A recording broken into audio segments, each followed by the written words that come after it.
अच्छा फ्रेंड्स, पिछले लेसन में मैंने आप लोगों को फोटोग्राफी के हवाले से बताया और आप लोगों ने देखा कि ग्राफिक डिज़ाइन में फोटोग्राफी की कितनी ज़्यादा इंपॉर्टेंस है।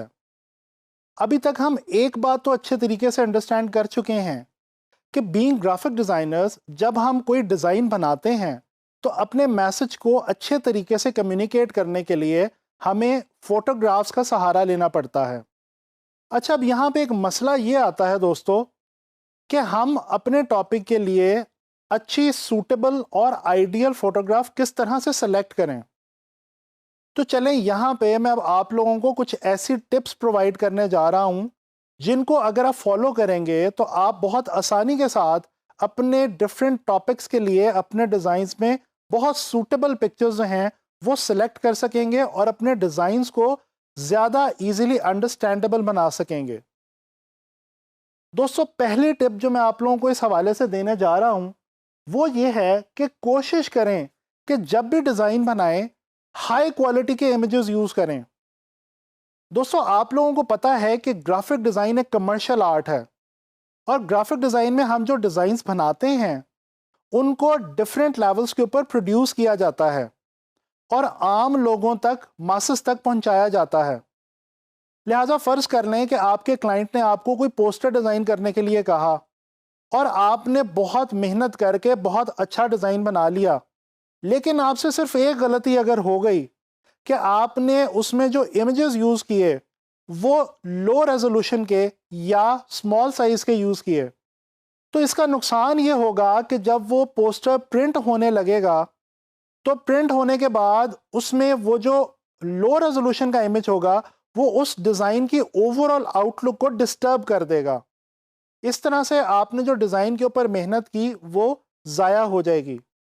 तो दोस्तों, कोशिश करें कि हमेशा अपने डिज़ाइंस के अंदर हाई रेजोल्यूशन के और बड़े स्केल के इमेजेस को यूज़ करें। इसके अलावा एक और इम्पॉर्टेंट टिप जो मैं आपको इस हवाले से देना चाहता हूँ वो ये है कि कोशिश करें कि आप हमेशा अपने टॉपिक से रेलेवेंट इमेजेस का इस्तेमाल करें। मिसाल के तौर पे अगर आप एनिमल फूड से रेलेवेंट कोई भी ब्रोशर या पोस्टर डिज़ाइन कर रहे हैं तो डेफिनेटली आपको एनिमल्स के इमेजेस यूज़ करने चाहिए।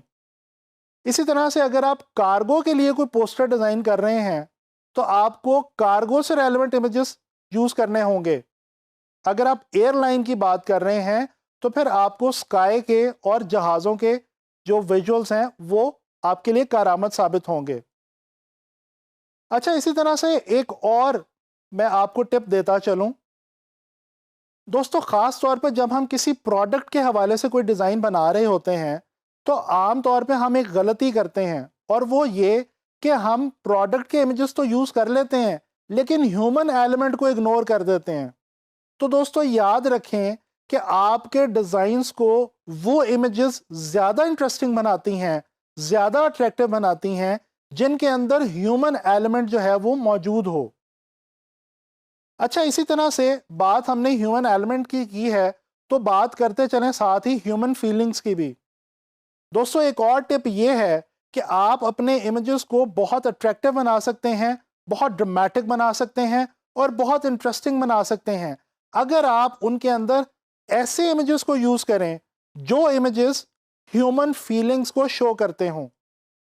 ह्यूमन फीलिंग्स के साथ साथ आप वो इमेजेस भी यूज़ कर सकते हैं जो कि मेमोरीज को शो करते हों या किसी भी ऐसे इवेंट को शो करते हों जो उस टॉपिक से रिलेटेड हो। इसके अलावा दोस्तों, एक और ज़रूरी बात यहाँ पे देखने की ये है कि बाज़ क्लाइंट्स और बाज़ ब्रांड्स की कुछ ऐसी पॉलिसीज़ होती हैं कि वो कुछ ख़ास किस्म के इमेजेस को यूज़ करना चाहते हैं और कुछ ख़ास किस्म के इमेजेस को अवॉइड करना चाहते हैं। तो दोस्तों, कोशिश करें कि जब आप क्लाइंट से ब्रीफ लें तो कोशिश करें, उससे पूछ लें कि वो किस तरह के इमेजेस को जो है वो यूज़ करना चाहता है और किस तरह के इमेजेस को अपने डिज़ाइन में वो अवॉइड करना चाहता है।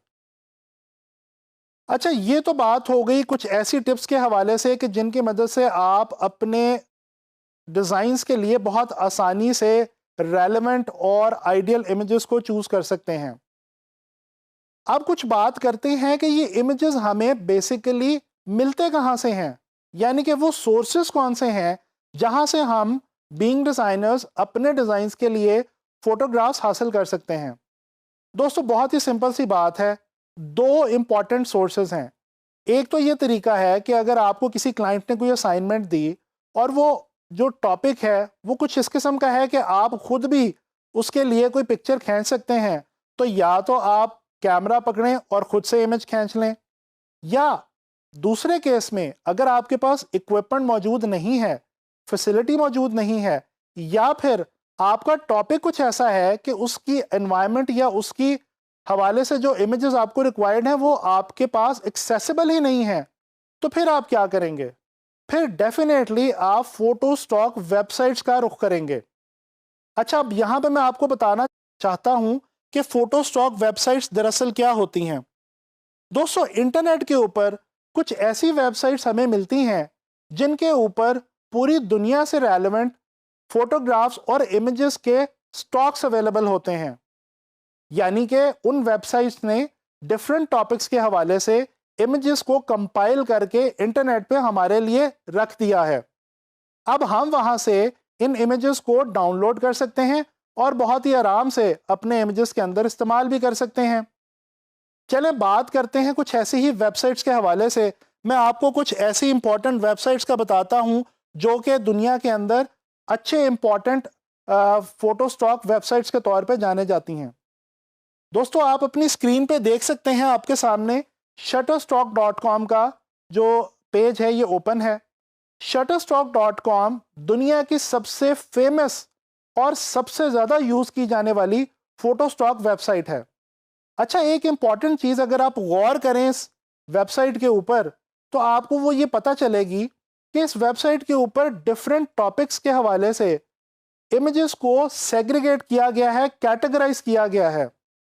आप डिफरेंट कैटेगरीज में जाके इमेजेस देख सकते हैं, यानी आपको यूथ के हवाले से अलग कैटेगरी के इमेजेस मिलेंगे, आपको ओल्ड एज के लोगों के लिए अलग कैटेगरी में इमेजेस मिलेंगे, इसी तरह लाइफस्टाइल के अलग, फैशन के अलग, मेडिसिन के अलग और इंडस्ट्री के अलग कैटेगरीज यहाँ पे मौजूद हैं। तो इस तरह से बहुत ही आसानी के साथ आप अपनी रेलेवेंट कैटेगरी में या रिक्वायर्ड कैटेगरी में जाके अपनी रिक्वायर्ड इमेज जो है वो उसको डाउनलोड करें और अपने डिज़ाइन के अंदर यूज़ करें।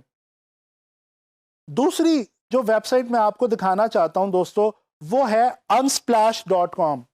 ये भी एक ऐसी वेबसाइट है जो बहुत ज़्यादा मशहूर है पूरी दुनिया के अंदर फोटो स्टॉक वेबसाइट के हवाले से, और इसके ऊपर भी आपको डिफरेंट टॉपिक्स पे, वाइड रेंज ऑफ टॉपिक्स पे बहुत ही अच्छे इमेजेस और फोटोग्राफ्स डाउनलोड करने को मिल सकते हैं। एक और वेबसाइट मैं आपको बताता चलूं, pexels.com। इस वेबसाइट के ऊपर भी आपको बहुत ज़्यादा टॉपिक्स पे बहुत अच्छे इमेजेस मिलेंगे।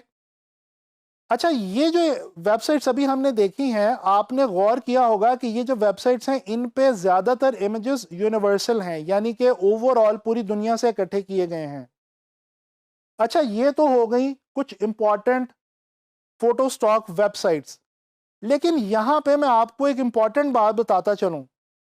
दोस्तों ऐसा नहीं है कि इन वेबसाइट्स के ऊपर ये तमाम के तमाम इमेजेस आपको फ्री में मिल जाएंगे। नहीं, ये तमाम इमेजेस रॉयल्टी फ्री नहीं होते, बल्कि होता कुछ यूं है कि इन वेबसाइट्स के ऊपर कुछ इमेजेस जो हैं वो आपको फ्री डाउनलोड करने के लिए अवेलेबल होंगे, जबकि कुछ ऐसे इमेजेस होंगे जो कि एक्सक्लूसिव होंगे और उनको हासिल करने के लिए, डाउनलोड करने के लिए आपको इन वेबसाइट से उनके राइट्स परचेज करने होंगे, यानी कि उन इमेजेस को खरीदना होगा। नेक्स्ट लेक्चर के अंदर मैं आपको ये गाइड करूंगा कि आपने गूगल के ऊपर अपने टॉपिक से रेलेवेंट इमेजेस को और हाई क्वालिटी और अच्छे इमेजेस को किस तरह से जो है वो ढूंढना है।